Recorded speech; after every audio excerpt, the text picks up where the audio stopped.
Eleanor had become an expert in the art of being invisible. It was a skill she had cultivated over 47 years of marriage, a quiet mastery of existing in the spaces between conversations, in the shadows of grander personalities. She had been the silent scaffolding that held up the magnificent structure of her husband Arthur's life. She organized the dinners but never sat at the head of the table. She managed the household accounts with a meticulous hand but owned none of the assets they represented. She raised his children from a previous marriage, soothing their fevers and celebrating their triumphs, all while knowing she would forever be the stepmother, a title that felt both formal and distant. Her devotion was a constant, low hum beneath the noise of their lives, a utility they used without ever acknowledging its source. She did not mind, or rather, she had taught herself not to mind. Love for her was an act of service, a quiet pouring of oneself into the cracks of other people's lives until they were whole. The cost of that service was her own visibility. Now, at 82 years old, she sat on a stiff, velvet-upholstered chair in the mahogany-paneled office of a lawyer she had never met. Arthur was gone. The hum had stopped. The silence that remained was cavernous and terrifying, and in it she felt her invisibility becoming a different kind of burden. It was no longer a choice, but a sentence. Across the polished expanse of the desk sat Arthur's children, Richard and Caroline. Richard, a man in his late 50s with his father's jawline, but none of his warmth, tapped his pen impatiently against a leather-bound folio. Caroline, a few years younger, adjusted the pearls at her throat, her gaze flitting around the room, landing everywhere but on Eleanor. Beside Richard sat his son, Marcus, a young man who wore his inherited sense of entitlement like a well-tailored suit. They were a portrait of familial grief, if grief was measured in impatience and the rustle of expensive fabrics. Eleanor felt a familiar pang of otherness. She had been at Arthur's side for nearly 5 decades, had held his hand as he took his last breath only 2 weeks ago. Yet in this room, she was the outsider. The lawyer, a Mr. Sterling with a face as impassive as granite, cleared his throat. "We are gathered to read the last will and testament of Arthur Pendleton," he began, his voice a dry monotone. Eleanor folded her hands in her lap, her knuckles white. Arthur had always assured her she would be taken care of. "Don't you worry, Elle," he would say, his voice thick with a fondness that felt genuine, even if it was often private. "This house is your home. It will always be your home." She believed him. She had to believe him. That belief was the foundation upon which her entire life had been built.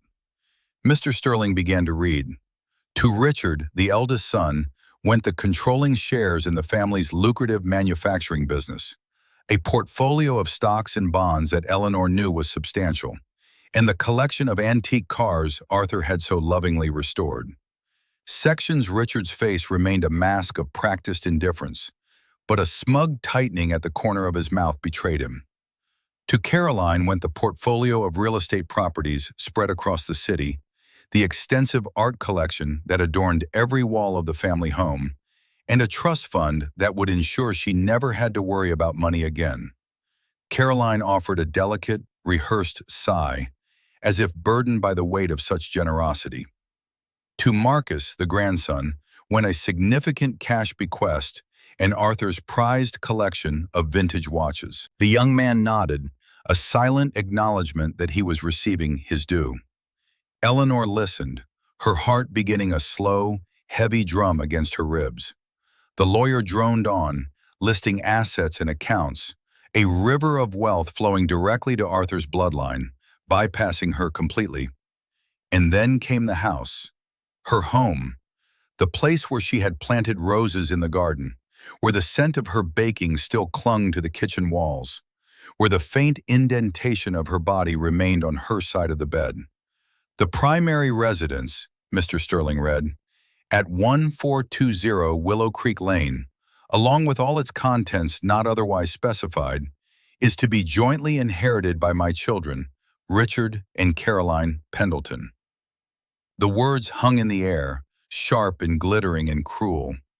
Eleanor's breath caught in her throat. It was a mistake. It had to be a mistake. Arthur would never do this. She looked at Richard, then at Caroline, searching for some sign of shared confusion, of protest. She found none. She found only a cold, triumphant certainty. They knew. They had known this was coming. Finally, the lawyer turned a page and looked, for the first time, directly at her. A wave of nausea rolled through her. This was it, the final clause, the part that would explain everything, that would honor Arthur's promise.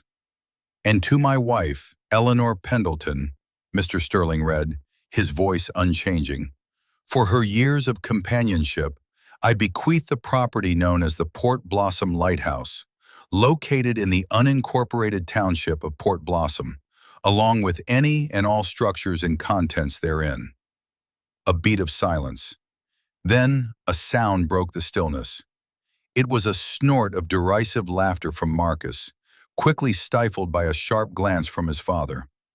Port Blossom Lighthouse. Eleanor had never heard of it. The name itself sounded like a fiction, a place from a forgotten fairy tale. The lighthouse?"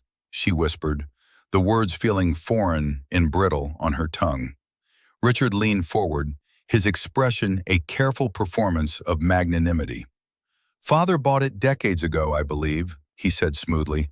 "Some sentimental nonsense. It's been abandoned for half a century. I'm afraid it's likely nothing more than a ruin on a rock." A ruin on a rock. The phrase echoed in the silent chamber of her mind. 47 years of service. A ruin on a rock. Caroline finally deigned to speak to her, her voice dripping with false sympathy. "I'm sure Father meant it as a gesture, Eleanor. A place for you to have solitude." The insult was breathtaking in its cruelty. They weren't just taking everything. They were mocking her with the scraps. They were banishing her. Mr. Sterling slid a large manila envelope across the desk toward her. "This contains the deed and a few other relevant documents," he said. Her hand trembled as she reached for it. Her fingers felt numb, disconnected from her body. Inside the envelope, along with the brittle yellow deed, was a smaller, sealed envelope made of thick, creamy paper. Her name was written on it in Arthur's familiar, sloping hand. A flicker of hope, weak and desperate, ignited within her. Perhaps this was the explanation, the real message. She fumbled with the seal, her fingers clumsy with shock. Inside there was no letter. There was only a single, small object that fell onto the polished desk with a soft, metallic clink. It was a key, a small, ornate brass key, greened with the patient tarnish of age. Tucked alongside it was a tiny, folded slip of paper. She unfolded it. 5 words written in Arthur's hand, "For the keeper of the light." And beneath that, a second line, "The brightest stars shine in the darkest night." It was cryptic.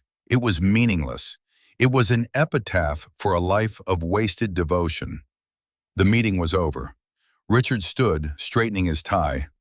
"Well, that concludes that," he announced, his tone brisk and businesslike. He then turned his gaze to Eleanor, and for the first time, the mask of civility slipped entirely. His eyes were cold, hard, and utterly dismissive. "Eleanor," he said, the name sounding like an accusation, "we will need the house cleared by the end of next week. We intend to list it for sale immediately." 1 week. 1 week to dismantle a life of nearly 50 years. To pack up the ghost of a marriage and the specter of a family that was never truly hers. She could only nod, the capacity for speech having abandoned her. She was erased. She was eliminated. As they filed out of the office, their chatter already turning to market values and renovation costs, Eleanor remained seated, clutching the deed to a ruin and a key to nothing. The humiliation was a physical thing, a hot, suffocating blanket. She had been discarded like a piece of old furniture, her value assessed and found to be 0. Sections.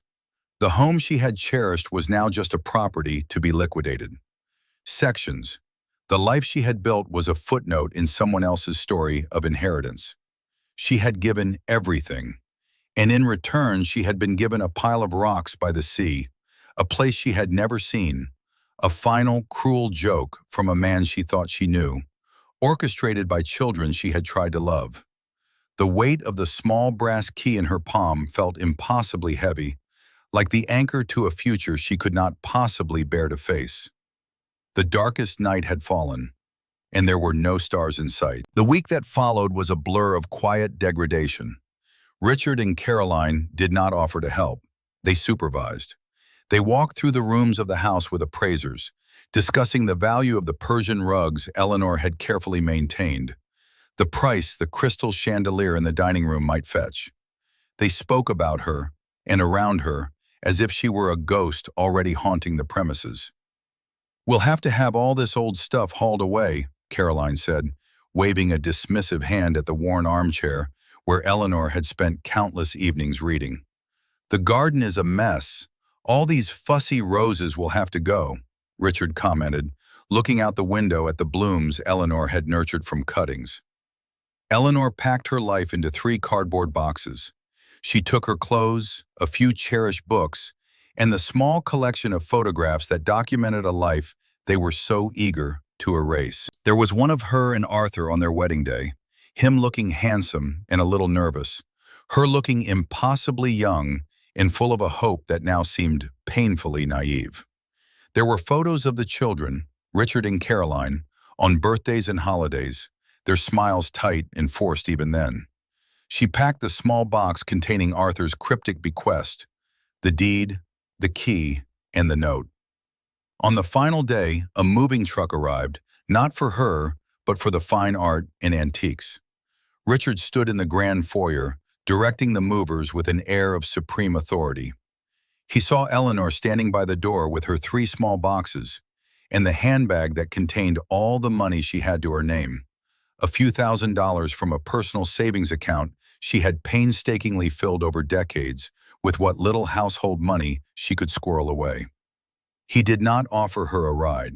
He did not ask where she was going. He simply nodded curtly. "The keys, Eleanor," he said, holding out his hand. She looked at the house keys in her palm, the keys she had carried for 47 years. They felt warm from her skin. Slowly, she placed them into his outstretched hand. The metal was cold against his. "Good luck with your lighthouse," he said, the corner of his mouth twitching with a barely suppressed smirk. And then he turned his back on her, shouting an order to one of the movers. Eleanor stepped out of the house for the last time. The heavy oak door clicked shut behind her, the sound as final as a gavel. She did not look back. She called a taxi and asked the driver to take her to the cheapest motel he knew on the edge of town. The room smelled of stale smoke and disinfectant. The wallpaper was a faded, depressing floral, and the window looked out onto the cracked asphalt of the parking lot. This was her new reality. She sat on the edge of the lumpy bed, her 3 boxes on the floor beside her like loyal, silent companions. The expulsion was complete. The despair that had been circling her now descended, heavy and absolute. It was a physical ache in her chest, a cold dread that seeped into her bones. She was 82 years old, alone and poor. The future was not a landscape of peaceful golden years, but a terrifying, featureless void. Homelessness was no longer an abstract concept. It was a real and looming possibility. She thought of Arthur. How could he have done this? The man who held her hand in the dark, who praised her cooking, who called her his rock. Was it all a lie? Was his affection just another performance, a mask worn for the sake of a peaceful home life? The betrayal by his children was one thing. She had never truly expected their love. But the betrayal by Arthur, that cut to the very core of her identity. It invalidated her entire life, turning her decades of devotion into a fool's errand. For 2 days, she barely moved from the motel room. She ate crackers from a vending machine and drank lukewarm water from the tap. She stared at the ceiling, her thoughts a recursive loop of pain, confusion, and fear. She contemplated a future of shelters, of charity, of becoming a burden on a society that had no place for elderly, forgotten women. The feeling of insignificance was suffocating. She had been so thoroughly and efficiently discarded that it felt as if she might simply dissolve, her atoms scattering into the dingy motel air. This was her dark night of the soul, a period of such profound hopelessness that it felt like a kind of death. On the third morning, as the weak dawn light filtered through the grimy window, something shifted. It was not hope. It was something harder, something forged in the cold fire of her despair. It was resolve. She would not dissolve. She would not fade away in this sad, anonymous room. They had left her with one thing, a ruin on a rock. It was an insult, a joke, but it was hers. It was the only thing in the world that was hers. She got up from the bed, her movements stiff but deliberate. She opened one of the cardboard boxes and took out the manila envelope. She spread the documents on the small, rickety table. The deed with its arcane legal language, the cryptic note, and the small, tarnished brass key. She looked at the key, turning it over in her fingers. For the keeper of the light. It was probably nothing. A key to a long, rotted door, a sentimental piece of junk. But it was a question that had not yet been answered. And in her desolate world, a single unanswered question was a reason to move forward. She had very little money left, enough for a bus ticket and perhaps a few weeks of frugal living. She found a map in the motel's lobby and located Port Blossom. It was a tiny dot on a remote stretch of coastline, hundreds of miles away. A place at the edge of the world. Perhaps that was fitting. She had been pushed to the edge of her own life. It made sense to travel to a geographical equivalent. The journey was an act of faith in the face of absolute evidence to the contrary. It was a journey into the unknown, a pilgrimage to the site of her final humiliation. She packed her 3 boxes, checked out of the motel, and took a taxi to the bus station. The bus was old, and it rattled its way through an endless series of forgotten towns and bleak highways. Eleanor sat by the window, watching the world she knew recede behind her. She was not running towards something. She was simply running away from the finality of her own erasure. The journey took 2 full days. She slept fitfully in her seat, the rhythmic motion of the bus a poor substitute for comfort. With each mile that passed, the landscape grew wilder, the towns smaller and farther apart. The air coming through the vents began to smell of salt and damp earth. Finally, the bus driver called out, "Port Blossom, end of the line." Eleanor was the only one who got off. The bus station was just a small wooden shelter at the side of a 2-lane road. The town of Port Blossom consisted of a single main street lined with a handful of weathered storefronts. A general store, a small cafe, a bait and tackle shop. The sky was a vast, moody gray, and a stiff wind blew in from the sea, carrying the cry of gulls. Her 3 boxes sat on the pavement beside her.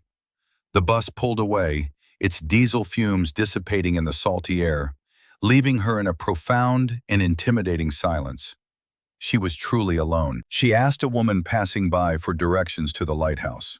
The woman, bundled in a thick woolen sweater, looked at her with a mixture of curiosity and pity. "The old lighthouse? Nobody's been out there in years, dear.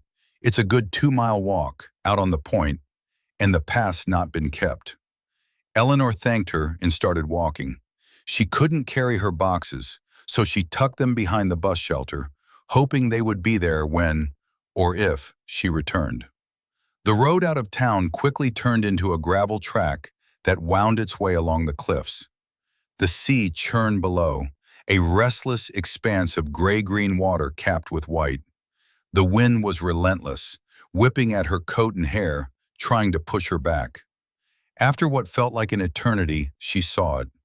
It stood on a rocky promontory, a stark, white cylinder against the bruised sky. Richard's words came back to her. A ruin on a rock. He was not wrong. The paint was peeling in long strips, revealing the gray stone beneath. Many of the windows were boarded up.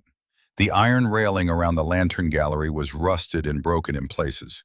It looked desolate, forgotten, a monument to obsolescence. And yet, it was not crumbling. There was a strength in it, a defiant solidity. It had withstood decades of storms, salt, and neglect, and it was still standing. It was a ghost, but a ghost with good bones. The path leading up to the entrance was overgrown with thorny bushes and resilient coastal grasses. She pushed her way through, her ankles getting scratched, until she stood before the main door. It was made of thick, heavy wood, bound with iron straps. A large modern padlock, rusted solid by the sea air, held it shut. Her heart sank. Of course. She had come all this way for nothing. She slumped against the cold stone of the tower, the wind stealing the warmth from her body. The sheer folly of her journey washed over her. What had she expected? A furnished room waiting for her? A magical solution to her very real problems? She was an old woman on a deserted cliff with no food, no shelter, and a key that fit nothing. Tears of frustration and exhaustion welled in her eyes. "Lost, are you?" The voice, deep and gentle, startled her.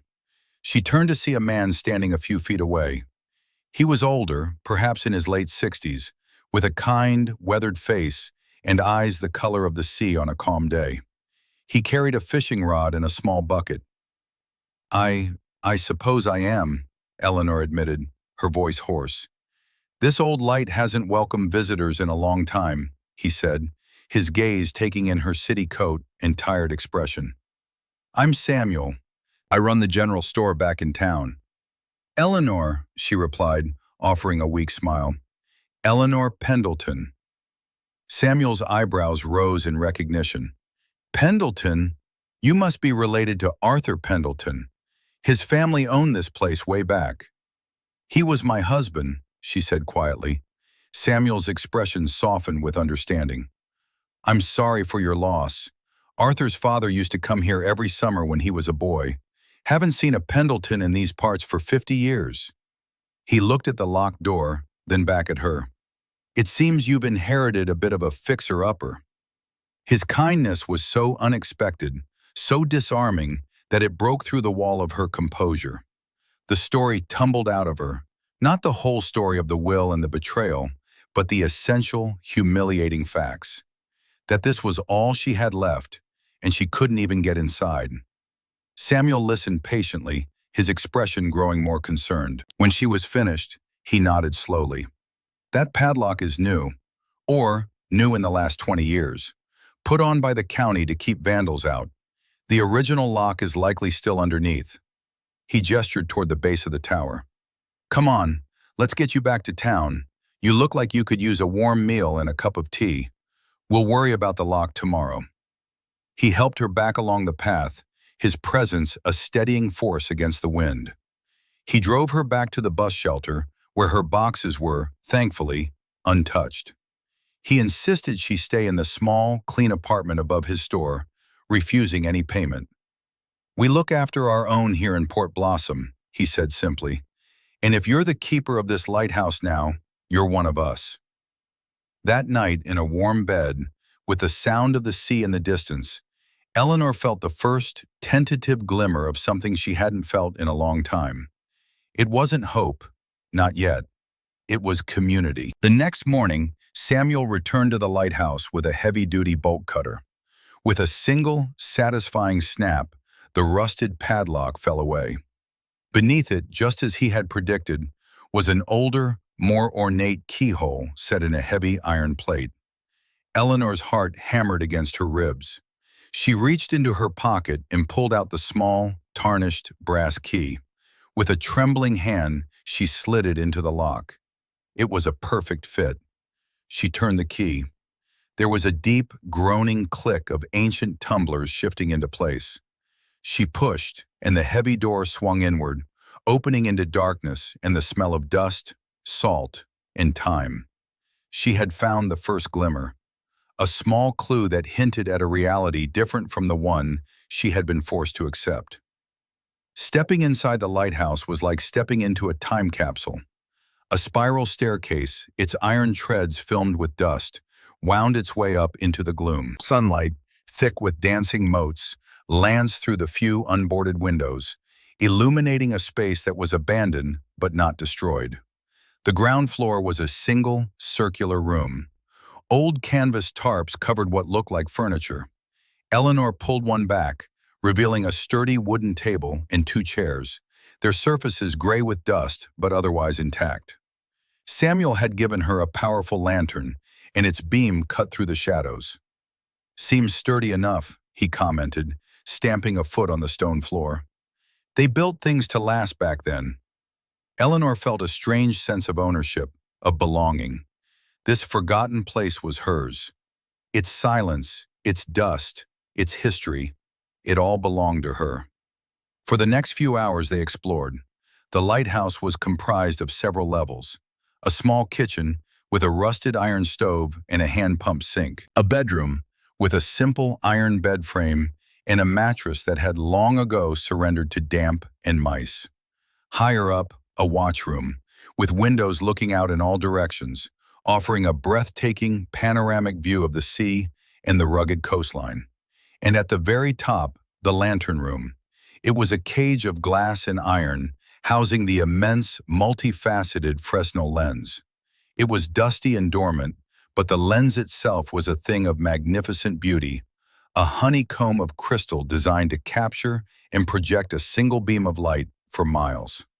In the watchroom, just below the lantern, they found a small desk bolted to the floor. On it sat a thick, leather-bound logbook. Eleanor ran her hand over the cover, her fingers leaving clean streaks in the dust. She opened it.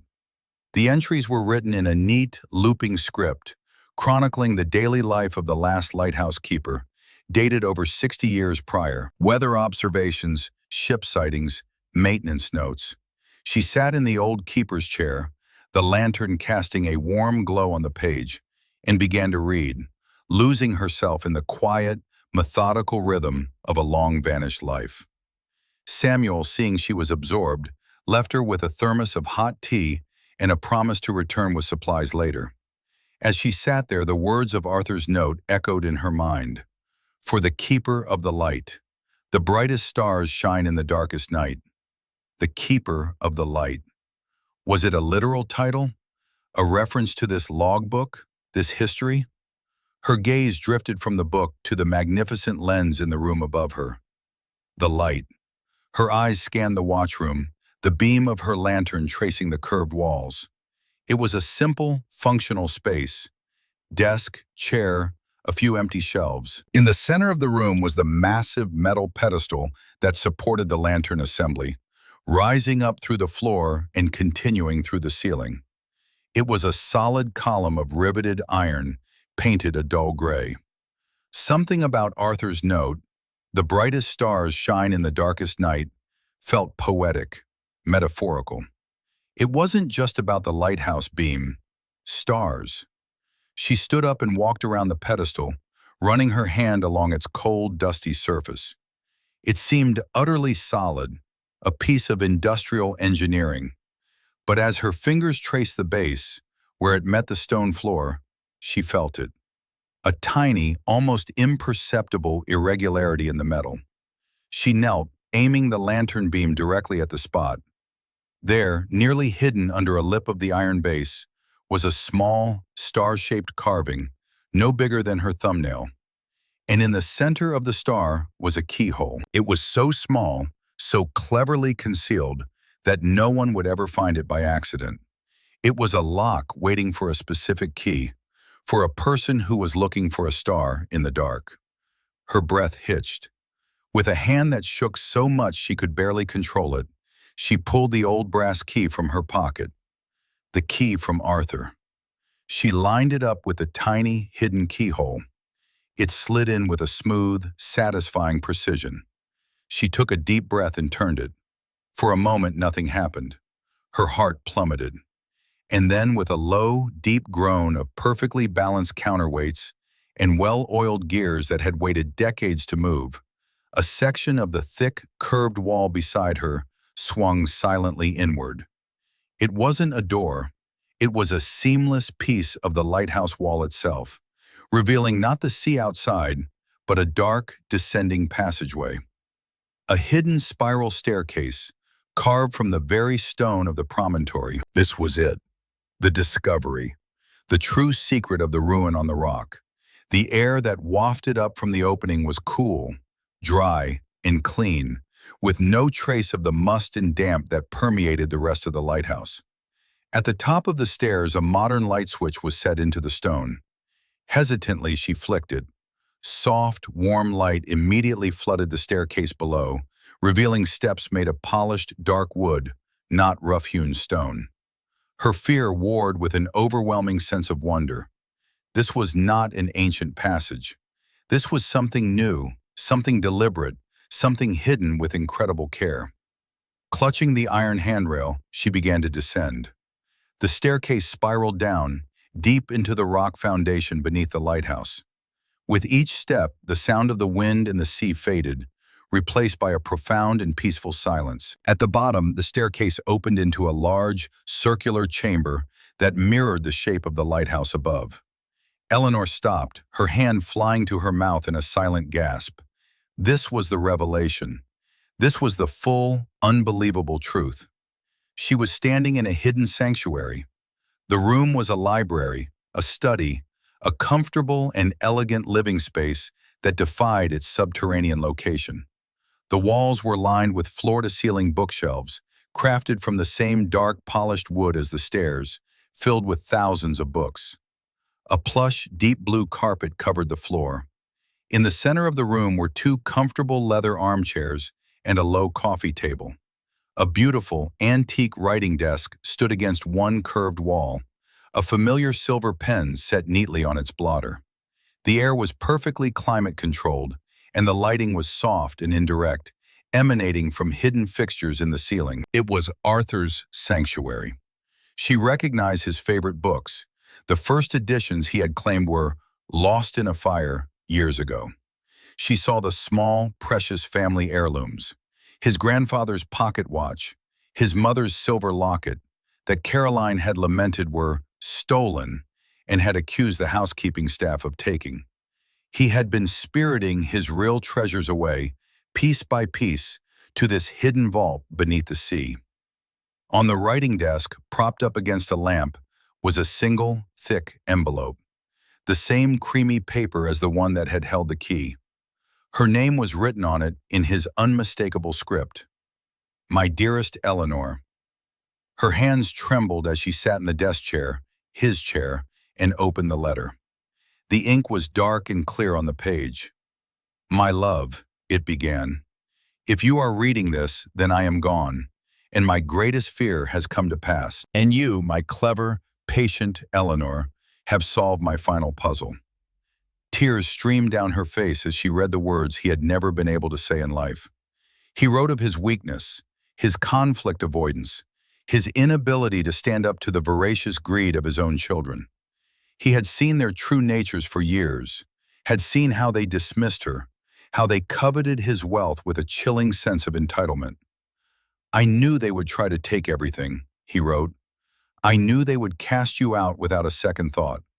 The thought of it was a constant, shameful torment to me in my final years. I was a coward, Eleanor. I could not face their anger, their accusations. So I chose a coward's path, a secret path." He explained how he had spent the better part of a decade and a considerable fortune secretly constructing this sanctuary. He had hired a discreet team of engineers and craftsmen from another country, bringing them in under the guise of a geological survey. He had created this space for her, sections, only for her, sections. They could have the house, the stocks, the empty trappings of a life, he wrote. "I wanted you to have the heart of it, the things I truly loved, my books, my memories, and a place of peace where they could never touch you." The love in his words was a balm on the raw wound of her humiliation. He had not betrayed her. He had orchestrated her salvation in the only way he knew how, through secrecy and elaborate planning. His weakness was still a failing, yes, but it had been born of a desire to protect her, not to discard her. The letter went on, "But peace is not enough, my love. You deserve justice. You deserve the power to face them not as a victim, but as their equal, or, more accurately, as their superior." Sections. He directed her to a small, unassuming section of the bookshelf. Sections. Behind a row of Shakespearean tragedies, she found a small, hidden latch. It opened to reveal a heavy, fireproof safe set into the wall. The combination was their wedding anniversary. Inside the safe was the hidden leverage. It was a collection of documents, meticulously organized. Bank statements, offshore account records, and sworn affidavits from a former chief financial officer of the family business.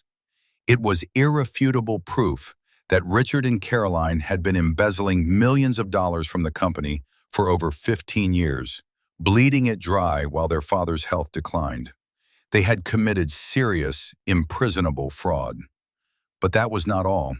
Beneath those files was another document, bound in blue legal paper. It was Arthur's original last will and testament, signed and witnessed a year before his death, long before the version read in the lawyer's office.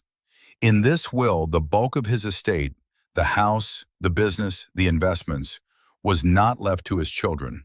It was placed into a charitable trust, a trust to be managed and directed by a single, sole executor, Eleanor Pendleton. Sections.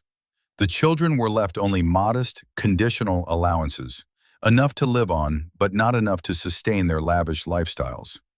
Sections. The will they had presented was a forgery, or at best, one signed under duress when Arthur was too ill and medicated to understand what he was doing. With the original will and the evidence of their fraud, Eleanor held their entire future in her hands. She sank into one of the leather armchairs, the documents spread on the coffee table before her. The despair that had crushed her in the motel room felt like a distant memory from another lifetime. It was replaced by a feeling she had never experienced before. Power. Quiet, absolute power. She was not a victim. She was not a footnote. She was the executor. She was the keeper of the light, and she held the truth in her hands. The transformation began that very day. The frail, invisible woman who had arrived in Port Blossom began to disappear, replaced by someone new. When Samuel returned, he found her not weeping in a dusty corner, but standing tall, a strange new light in her eyes. "Samuel," she said, her voice clear and steady, "I am going to need your help. I have decided to restore this lighthouse, and I will need to find a very good lawyer." She did not show him the secret vault. That was hers and Arthur's alone. But she showed him the bank account details Arthur had left for her in the safe, a substantial operating fund for the restoration and her new life, completely separate from the main estate and untouchable by his children. Samuel, a man who respected resilience above all else, simply smiled. "I know just the person," he said. The months that followed were a whirlwind of purposeful activity. Eleanor, with Samuel as her trusted friend and local guide, began to bring the lighthouse back to life. She hired a team of local craftsmen, carpenters, painters, electricians. They were gruff, hard-working men who were initially skeptical of the city woman and her ambitious project, but they soon came to respect her quiet authority, her clear vision, and the fairness with which she paid them. The exterior of the lighthouse was stripped, repaired, and painted a brilliant, gleaming white. The rusted ironwork was replaced or restored, polished to a dull shine. New windows were installed, and the interior spaces were cleaned, plastered, and painted. Eleanor herself worked tirelessly. She scrubbed floors, polished brass, and planted a small, rugged garden in a patch of soil that Samuel helped her prepare, filling it with sea thrift and other hardy coastal flowers. She transformed the abandoned tower into a home, her home. The kitchen became a warm, inviting space. The bedroom, with a new mattress and linens she bought from the mainland, became her peaceful retreat.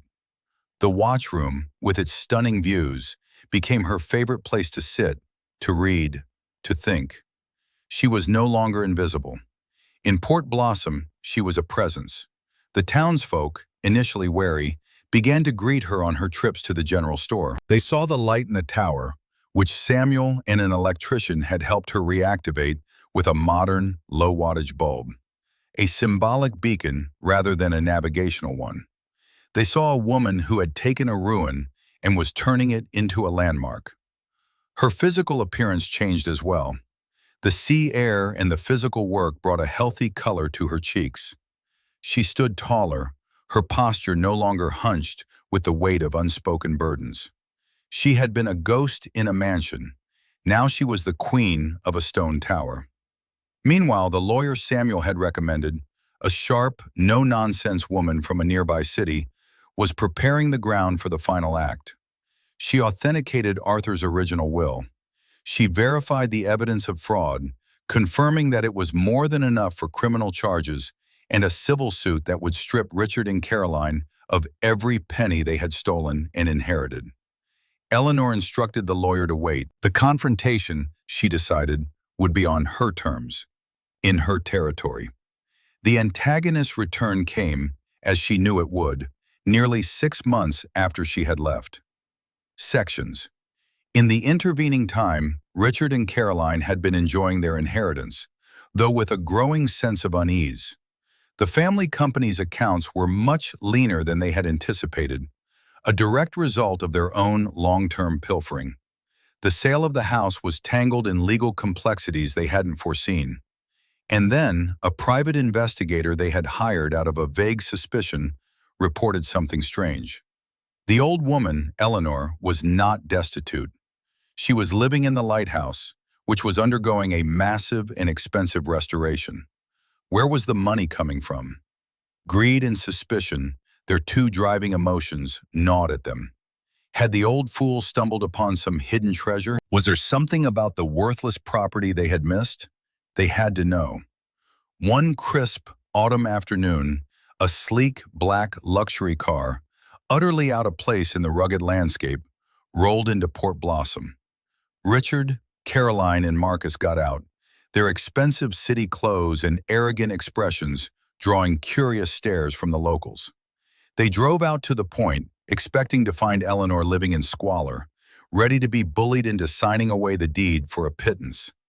What they found stopped them in their tracks. The path to the lighthouse was no longer an overgrown tangle, but a neat gravel walkway, lined with small, cheerful flowers. The tower itself was no longer a peeling ruin, but a pristine white column, its windows sparkling, its brass fittings gleaming in the afternoon sun. A thin curl of smoke rose from a newly installed chimney pipe. It was not a hovel, it was a fortress. They stood there, dumbfounded, the power shift immediate and palpable. Before they could collect themselves, the heavy wooden door opened. Eleanor stood on the threshold. She was not the hunched, weeping woman they had thrown out of her home. She wore simple but elegant wool trousers and a cashmere sweater the color of seafoam. Her silver hair was neatly styled. Her posture was perfect. Her expression was one of serene, unassailable calm. She looked at them, her gaze moving from one stunned face to the next, and a small, knowing smile touched her lips. "Richard, Caroline, Marcus," she said, her voice quiet but carrying clearly in the sea air. "I was wondering when you would arrive." The shock on their faces was a meal in itself. They had come to confront a victim and had found a monarch on her throne. What is all this?" Caroline stammered, gesturing vaguely at the transformed lighthouse. "Where did you get the money for this?" "Arthur was a more thoughtful man than you ever gave him credit for," Eleanor replied smoothly. "Won't you come in?" She led them not into the cozy kitchen, but up the spiral stairs to a room that had been converted into a formal study.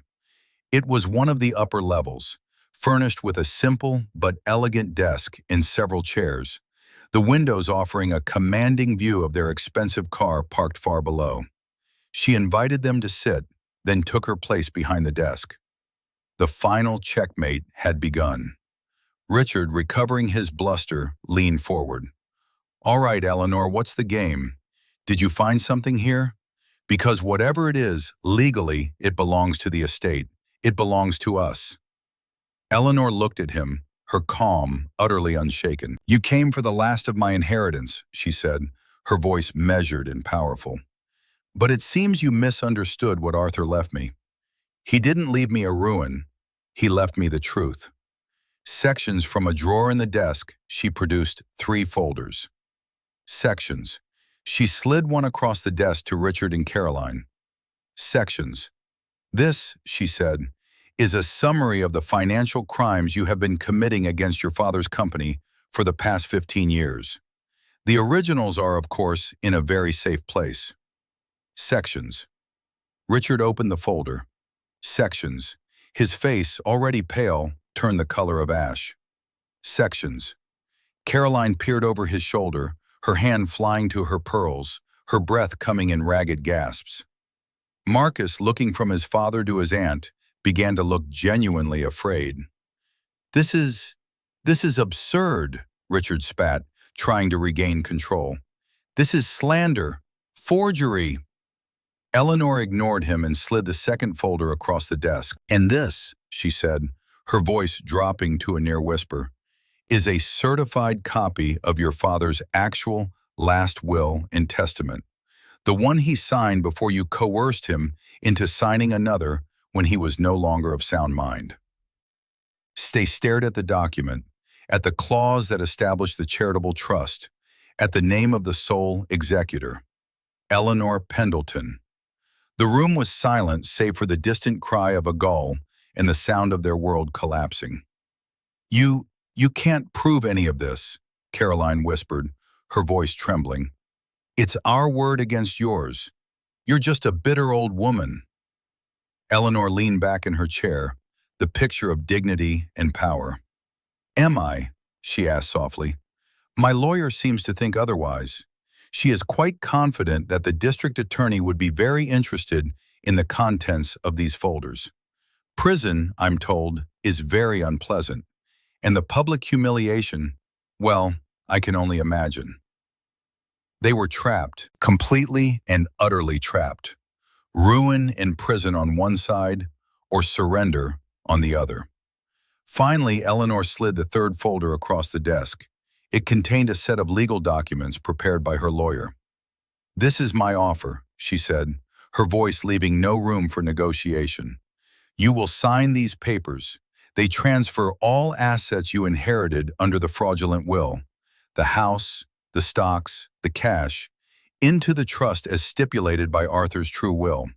You will relinquish any and all future claims. You will walk away with nothing but the modest allowances Arthur originally intended for you, conditional on your good behavior. She paused, letting the weight of her words settle. You will do this, and in return, I will not pursue criminal charges. You will give back what you stole, and you will disappear from my life. In exchange, I will give you your freedom. It was a devastating, total defeat. Richard stared at her, his face a mask of impotent rage. He had underestimated her. They had all underestimated her. They had seen a frail, useless old woman, and they had missed the core of steel she had hidden for a lifetime. He snatched a pen from the desk and with a shaking hand signed the documents. Caroline, weeping silently, followed suit. Marcus watched, his youthful arrogance completely gone, replaced by the dawning horror of his family's utter ruin. When they were finished, Eleanor collected the papers and stood up. The meeting is over, she said, her voice echoing Richard's own dismissive words from months before. You may see yourselves out. They stumbled out of the lighthouse, defeated and broken. Their greed had led them to this moment, to their own destruction. Eleanor watched from the window of the watchroom as their luxury car sped away, kicking up dust on the gravel road. The aftermath was quiet and efficient. The lawyers handled everything. The great house on Willow Creek Lane was sold, as were the stocks, the art, and the cars. Sections. The immense fortune was consolidated into the Keeper's Light Foundation. Sections, Richard and Caroline faded into obscurity, forced to live on the meager allowance Eleanor's lawyer dispersed to them each month. Their ill-gotten gains had turned to ash in their hands. Eleanor never saw them again. Her new beginning started not with a bang, but with a quiet sense of purpose. The lighthouse, her sanctuary and fortress, became the symbolic heart of her new life. With the vast resources of the foundation at her command, she created a legacy that would ripple out far beyond the shores of Port Blossom. The Keeper's Light Foundation was established with a single, clear mission: to provide financial and legal support for elderly women who had been unjustly displaced or disinherited, women who, like her, had been rendered invisible and powerless. Sections. She hired a small, dedicated staff to run the foundation from an office in the city, but she remained the guiding force, the final word on every grant and every case. She used her pain to build a shield for others. Her story, shared anonymously through the foundation's work, became a source of inspiration for countless women who had faced similar betrayals. 2 years later, life had found a peaceful, steady rhythm. Eleanor lived in her lighthouse, a place of profound solitude that was no longer lonely. Samuel was her dearest friend, often joining her for tea in the watchroom or helping her tend her small, thriving garden. The townsfolk of Port Blossom had adopted her as their own, a quiet, dignified matriarch who had brought life back to their most cherished landmark. Most of her days were spent in the hidden vault, Arthur's final gift. She would sit in his leather armchair, surrounded by his books, and manage the affairs of her foundation. Her work a quiet tribute to the man whose love had reached her from beyond the grave. She had found her true worth. It was not in her service to a husband or a family. It was not in the reflections she saw in other people's eyes. It was in her own resilience.